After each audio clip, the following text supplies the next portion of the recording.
যদি আপোনালোকে চৰকাৰী ঘৰৰ বাবে জিঅ' টেকিং কৰিছিল, তো জিঅ' টেকিং ভেৰিফাই লিষ্টত আপোনালোকৰ নাম আছেনে নাই, লিষ্টৰ ডাউনলোড কেনেকৈ কৰিব, যদি নাম আছে কিয় টকা পোৱা নাই, তো আপোনালোকৰ যিটো বেংক একাউণ্ট দিয়া আছিল এইটো বেংক একাউণ্ট আপোনালোকৰ ভেৰিফাই হৈছে নে ৰিজেক্ট হৈছে, আৰু আপোনালোকৰ হাউচটো চেংচন হৈছে নে নাই, আপোনালোকৰ এমাউণ্টটো চেংচন হৈছে নে নাই, এই সকলোখিনি আপোনালোকে কেনেকৈ চেক কৰিব পাৰিব। এইটো ভিডিঅ'ত আপোনালোকক সকলো প্ৰচেছ লাইভ ষ্টেপ বাই ষ্টেপ দেখুওৱা হৈছে। তাৰ কাৰণে ভিডিঅ' অলপ স্কিপ নকৰাকৈ শেষ পৰ্যন্ত চাই লওক। যদি আপোনালোকে এতিয়াও মোৰ চেনেলটো ছাবস্ক্ৰাইব কৰি দিয়া নাই, চেনেলটো জলদি ছাবস্ক্ৰাইব কৰি দিব। তো Jio' taking verify list download কৰাৰ কাৰণে আপোনালোকে কি কৰিব, এটা ব্ৰাউজাৰ অ'পেন কৰিব, কৰি আপোনালোকে চাৰ্চ বাৰত লিখিব PMAYG এনেকুৱাকৈ লিখি আপোনালোকে চাৰ্চ কৰি দিব। চাৰ্চ কৰাৰ পিছত এনেকুৱাকৈ আহি যাব। তো আপোনালোকে ইয়াত এটা অপশ্যন দেখা পাব, এৱে ছফ্ট বুলি অপশ্যন আছে, ইয়াত দেখা পাইছে ন, এৱে ছফ্ট। আপোনালোকে এৱে ছফ্টত ক্লিক কৰি দিব।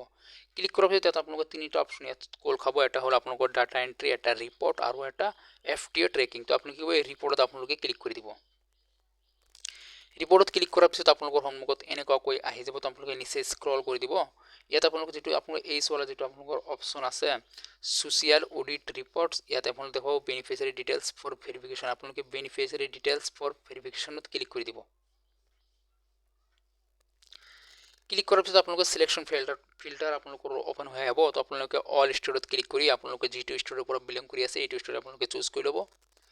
তাৰপিছত আপোনালোকে চিলেক্টত ক্লিক কৰি আপোনালোকৰ ডিষ্ট্ৰিক্ট ল'ব। আকৌ চিলেক্টত ক্লিক কৰি আপোনালোকৰ ব্লক ল'ব। আকৌ চিলেক্টত ক্লিক কৰি আপোনালোকৰ যিটো গ্ৰাম পঞ্চায়ত ল'ব। আকৌ চিলেক্টত ক্লিক কৰি ইয়াতে বহুতো মানুহ ভুল কৰি মোক কমেণ্ট কৰি থাকে, দাদা মোৰ ৰিপৰ্ট নট ফাউণ্ড বুলি দেখাই আছে। তো আপোনালোকে ইয়াতে এটা বস্তু মন কৰিব, ইয়াত আপোনালোকে নিচে স্ক্ৰল কৰি দিয়ে, ইয়াতে আপোনালোকে দেখা পাব 2025 2026। আপোনালোকে এইটোতে আপোনালোকে ক্লিক কৰি দিব। ক্লিক কৰাৰ পিছত আপোনালোকে নিচে স্ক্ৰল কৰি দিব। ইয়াত আপোনালোকৰ যিটো ওপৰৰ অপশ্যন হয় প্ৰধানমন্ত্ৰী আৱাস যোজনা, আপোনালোকে ইয়াতে ক্লিক কৰি দিব।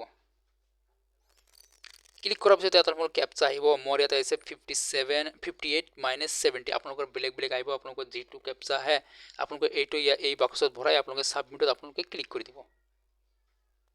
তো যেতিয়া আপোনালোকে ছাবমিটত ক্লিক কৰি দিব, আপোনালোকক অলপমান ৱেইট কৰিব লাগিব, অলপমান ৱেইট কৰক। তাৰপিছত আপোনালোকৰ সন্মুখত লিষ্টটো এনেকুৱাকৈ আপোনালোকৰ সন্মুখত আহি যাব, লিষ্টটো এনেকুৱাকৈ আহি যাব। তো এইটো লিষ্ট ডাউনলোড কৰাৰ কাৰণে আপোনালোকে ইয়াত দুটা অপশ্যন দিয়া আছে। এটা হ'ল আপোনালোকৰ ডাউনলোড এক্সেল আৰু আপোনাৰ এটা হ'ল ডাউনলোড PDF। যদি আপোনালোকৰ এক্সেলত লাগে তেনেহ'লে আপোনালোকৰ ডাউনলোড এক্সেলত ক্লিক কৰক, যদি PDFত লাগে তাহলে ডাউনলোড PDFত ক্লিক কৰক। যিহেতু মোৰ PDFত লাগে সেইকাৰণে মই PDFত ক্লিক কৰি আছোঁ। যেতিয়া আপুনি ডাউনলোড PDFত ক্লিক কৰিব, অলপমান ৱেইট কৰিব। তাৰপিছত যদি আপোনালোকৰ এইটো লিষ্ট আগৰ পৰা ডাউনলোড থাকে তেনেহ'লে ইয়াত আহি যাব ডাউনলোড এগেইন। যদি প্ৰথমবাৰৰ কাৰণে ডাউনলোড কৰিছে ইয়াত আহিব ডাউনলোড নাও। তো যি আহে আপোনালোকে ইয়াতে ক্লিক কৰি দিব। ক্লিক কৰাৰ পিছত আপোনালোকে অলপমান ৱেইট কৰিব, তাৰপিছত অ'পেনত ক্লিক কৰিব। অ'পেনত ক্লিক কৰাৰ লগে লগে আপোনালোকৰ লিষ্টটো ডাউনলোড হৈ এনেকুৱাকৈ আহি যাব, এনেকুৱাকৈ লিষ্ট ডাউনলোড হৈ আহি যাব। তো ইয়াত বহুতো নাম আছে। ইয়াত আপোনালোকৰ নামটো অতি সহজে কেনেকৈ চেক কৰিব, তো ওপৰত স্ক্ৰল কৰি দিব। ইয়াত আপোনালোকে চাৰ্চ বাৰত ক্লিক কৰিব। ইয়াত এটা চাৰ্চ বাৰ দেখিছে ন, এই চাৰ্চ বাৰত ক্লিক কৰিব। ক্লিক কৰি আপোনালোকৰ নাম যিটো হয় আপোনালোকে এই নামটো ইয়াত লিখি আপোনালোকে চাৰ্চ কৰি দিব। যদি আপোনালোকৰ নাম থাকে তেনেহ'লে আপোনালোকৰ সন্মুখত এনেকুৱাকৈ আহি যাব নামৰ আগত। যদি নাম নাথাকে তেনেহ'লে কি আহিব আপোনালোকক দেখাইছোঁ। যদি নাম নাথাকে তেনেহ'লে আপোনালোকৰ কি আহিব, এনেকুৱাকৈ আহিলে আপোনালোকে একো নাহে, ইয়াত 0 বুলি শ্ব' হৈ যাব। তো আশা কৰিছোঁ আপোনালোকৰ ভিডিঅ'টো ভাল লাগিছে। এই লিষ্টত আপোনালোকে কেনেকৈ চেক কৰিব আপোনালোকৰ হাউচটো চেংচন হৈছে নে নাই, আপোনালোকৰ এমাউণ্ট চেংচন হৈছে নে নাই। তো এইটো চেক কৰাৰ কাৰণে আপোনালোকে কি কৰিব, এক্সাম্পল হিচাপে আপোনালোকৰ নাম ধৰি লওক, আপোনালোকৰ নাম এইটো হয় আপোনালোকৰ নাম। তো ইয়াত আহিব আপোনালোকে ইয়াত দেখাব পাৰিব হাউচ ষ্টেটাছ বুলি এটা আছে। তো ইয়াত দেখা পাব হাউচ চেংচন। তাৰপিছত ইয়াত আহিব চেংচন এমাউণ্ট, এতিয়া দেখা পাব ইয়াত চেংচন এমাউণ্ট বুলি আছে। যদি এনেকুৱাকৈ থাকে তেনেহ'লে আপোনালোকৰ টকা সোমাব। তো আশা কৰিছোঁ ভিডিঅ' ভাল লাগিছে। ভিডিঅ' ভাল লাগে লাইক কমেণ্ট শ্বেয়াৰ আৰু চেনেলটো ছাবস্ক্ৰাইব কৰি দিব।